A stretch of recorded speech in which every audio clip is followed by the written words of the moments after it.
Impressive thing about Maradona was his ability with the ball. He was very skillful and had great vision.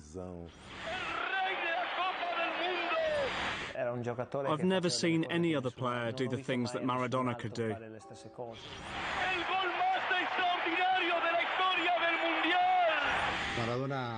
Maradona defines Argentina, just like Gardel, Evita, Che Guevara. He's a legend.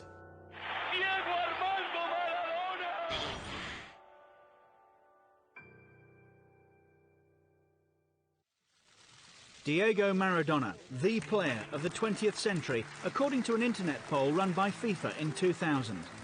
And who could argue with the majority choice? Diego Maradona brought brilliance to every team he played in. At Argentinos Juniors, he was sensational at the age of 15. He won the league title with Boca Juniors.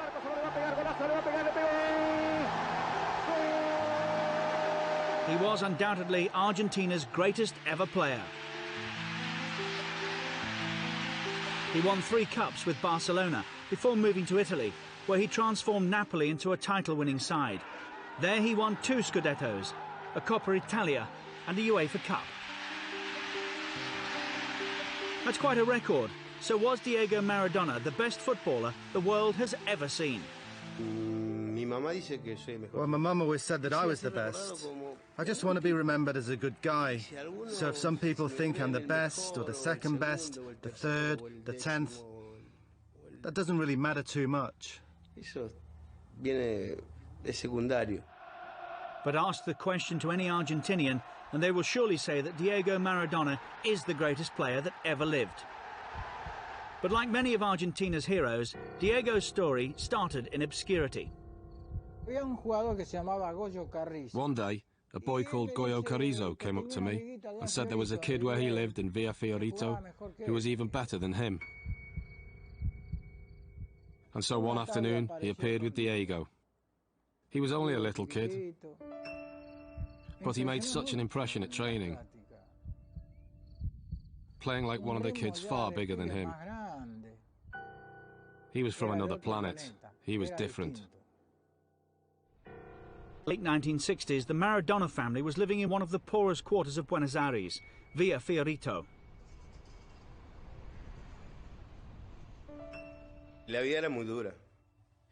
Life was very hard. There were 8 mouths to feed, and the only one working was my dad.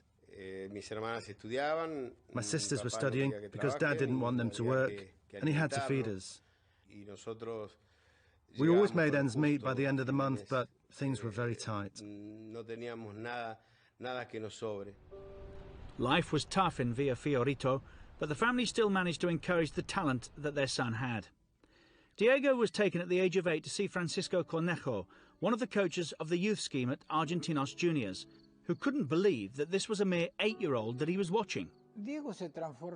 Diego changed when he stepped onto a football pitch. He felt the game so much. I went for a trial at Argentinos Juniors, where we trained in the Parque Sabrera. And in the first session, I did pretty well. Scored a couple of goals. I enjoyed myself. But Diego wasn't allowed to be a child for long.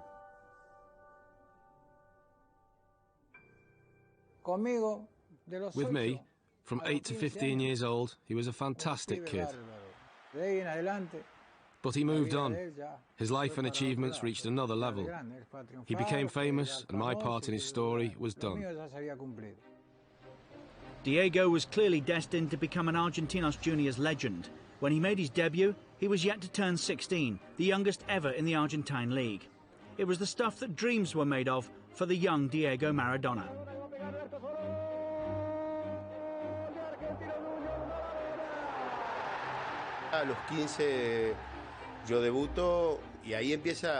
I made my debut at 15, and that's when the dream started. I would dream about playing for the big teams, buying a house for my mum, buying cars, and being able to play for Boca, play for the national team. It was all a dream that myself and my friends had back then. but thought it was impossible. So in that moment, when I made my debut for the first team, then all of that became a little bit closer.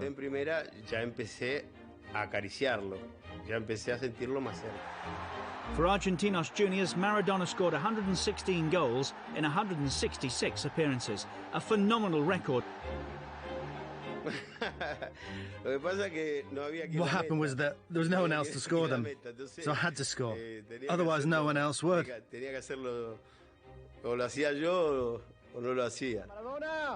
El Diego was the kid that everyone wanted to see around Buenos Aires, and by the age of 16 he'd made his international debut. Soon, though, he would make the journey across Buenos Aires to Boca Juniors. Maradona had found his spiritual home, and his fans had found their ultimate hero.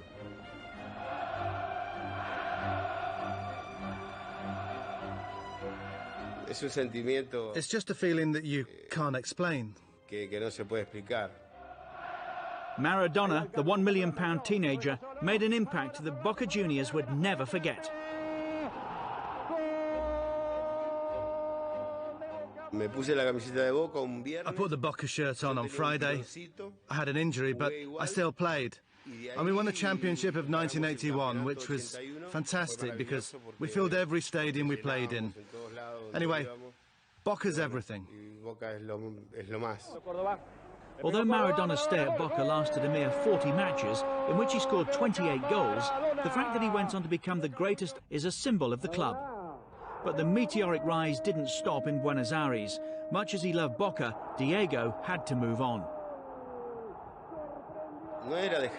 It wasn't a case of leaving Boca. The country was falling apart and there just wasn't the money available to keep me there. So along came Barcelona with the money and they took me away. Before he could join Barcelona, there was the small matter of the 1982 World Cup in Spain. And Maradona provided Argentina's brightest hope of retaining their world title. When he scored 2 goals against Hungary, things were looking good. Then came Brazil in the second group phase. But that World Cup ended in frustration for Argentina, and especially for Diego, who was sent off.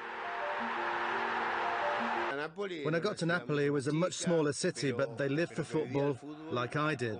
And at my presentation at Napoli, there were 75,000 people. For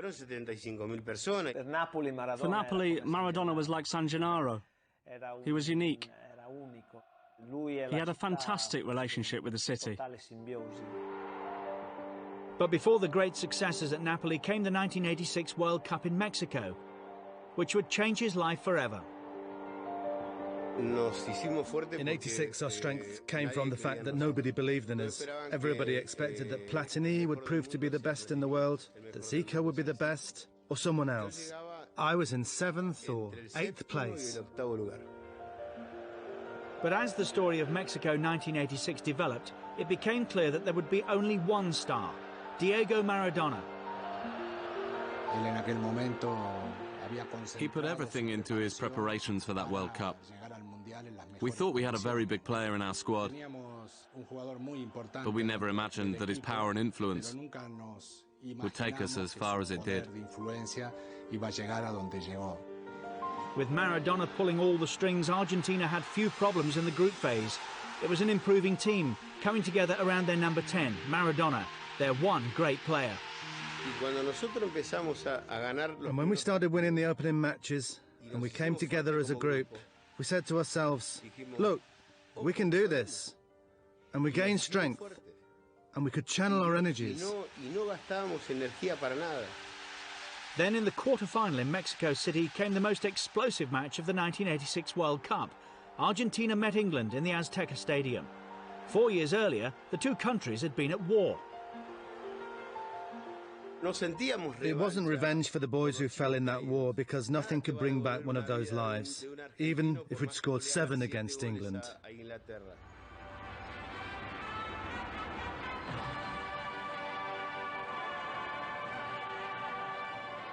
I think that the players were motivated by the chance to prove themselves face to face and with the same weapons, superior to England on a football pitch.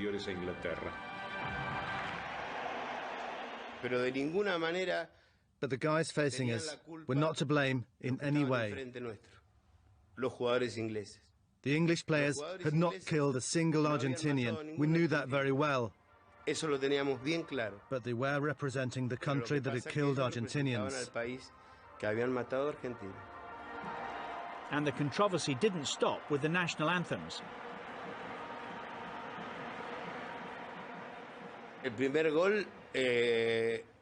I stole the first goal like a thief. Like I'd stolen their wallets. It was perhaps the most controversial goal of all time. This is how it went for the man who scored it.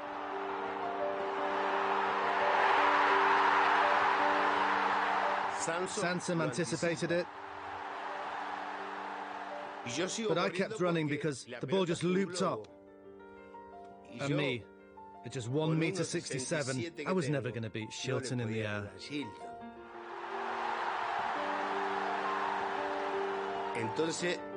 So I put my fist up, and I put my head just behind, and Shilton came out with two hands.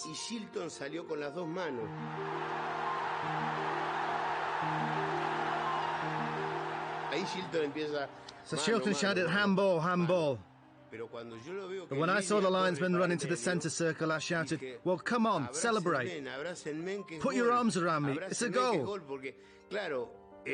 Because if we doubted it, then the linesman and the referee would too, and they'd have disallowed it.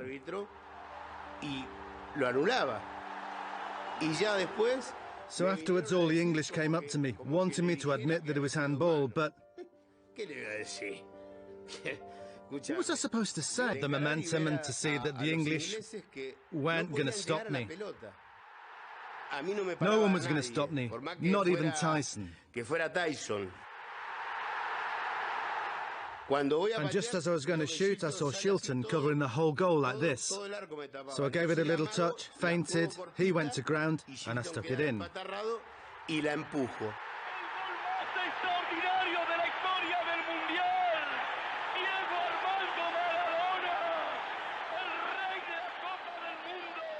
That moment had a great symbolic value for us. And Maradona was transformed into this great patriotic leader, comparable to the national heroes of our independence.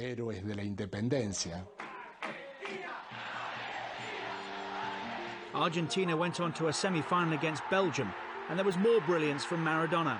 With 2 goals, he put Argentina into the World Cup final once again.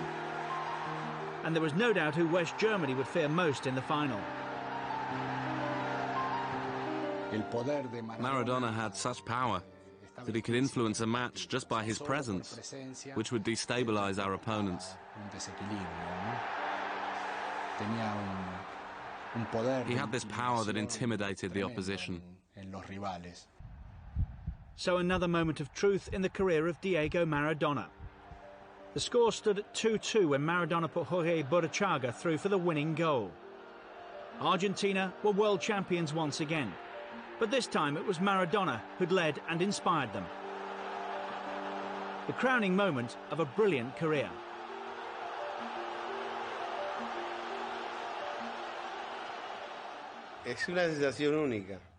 It's a unique feeling. As a footballer, you can have a lot of cups in your hands, but to have the World Cup is something that every player dreams of.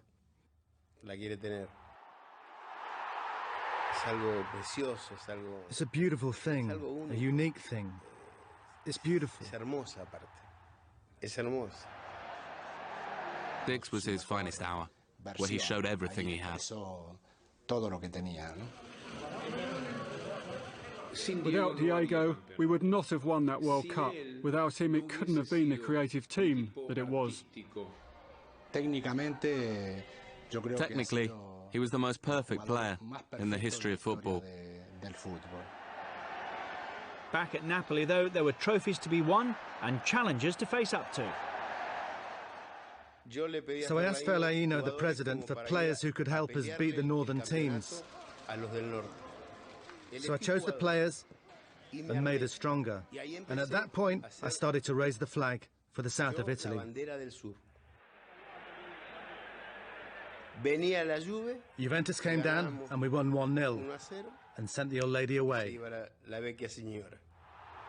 Milan came down with Sacchi and we won 3-1. And when we won our first Scudetto, they said, "What's going on?" We won the UEFA Cup, a Coppa Italia. We won a lot of things at Napoli. It was a situation that suited Maradona perfectly. He was the hero of Napoli. For the fans and Maradona, it wasn't just a game of football.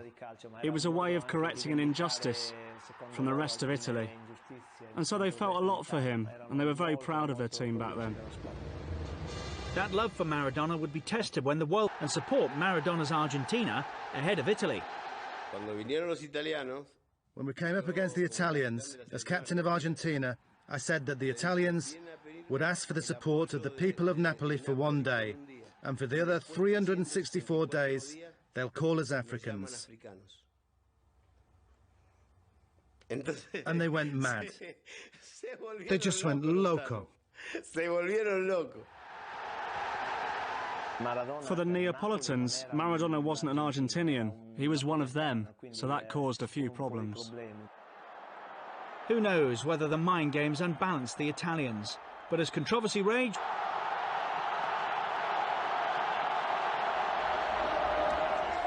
in the Olympic Stadium in Rome, Maradona led his Argentinian side into a second consecutive World Cup final. Franz Beckenbauer's Germany were too strong for Argentina. A penalty from Andreas Bremer 5 minutes from time was enough to take the World Cup away from Argentina. And one of the abiding memories of that World Cup were the tears of Maradona.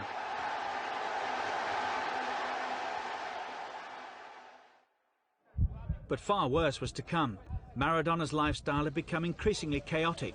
In 1991, he tested positive for cocaine and received a worldwide 15-month ban. The pressure had finally caught up with the superstar. It's very difficult to be Maradona. The pressure he lives under. No one in the history of football has had to go through that. Maradona's life is made up of deaths and resurrections. He's fallen down and then he's got back on his feet, in a symbolic sense, but also in real life. I lost nearly 16 kilos. I cut myself off from my family, running 16 kilometers per hour on the treadmill. So for the third time, Maradona led his country into the final stages of a World Cup. It all started well against Greece. But was everything really so well with Maradona? The celebrations didn't last long. Before the group stage was out, he tested positive for ephedrine, a banned substance, and Maradona was sent home. They treated me very brutally, but, well, that was it. I had to pay. So I took the responsibility, and all those sacrifices came to nothing. But I think that if that hadn't happened in the 1994 World Cup, then we would have been world champions. His career, but Diego was still the idol of Argentina. Without football, though, Maradona couldn't cope with the pressure of his fame. His sporadic addictions to drugs and alcohol took their toll, and the hero of Argentina nearly died in a Buenos Aires hospital in 2001. I'd reached rock bottom. I nearly died.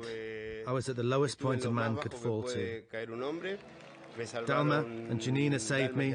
Dalma, because she told me when I was in a terminal coma that Janina had said that I had to live for her. And when I heard that, it really hit home. A fully recovered Maradona went on to become the national coach of Argentina. I reinvented myself as a man. I came off drugs, and now I'm the national team manager. You can't ask for more than that in life. And I think that God has given me another chance, which I've got to take. The life of Diego Maradona. As a child, he was plucked from obscurity. He went on to become arguably the best ever. An extraordinary life that was made possible by an even more extraordinary talent.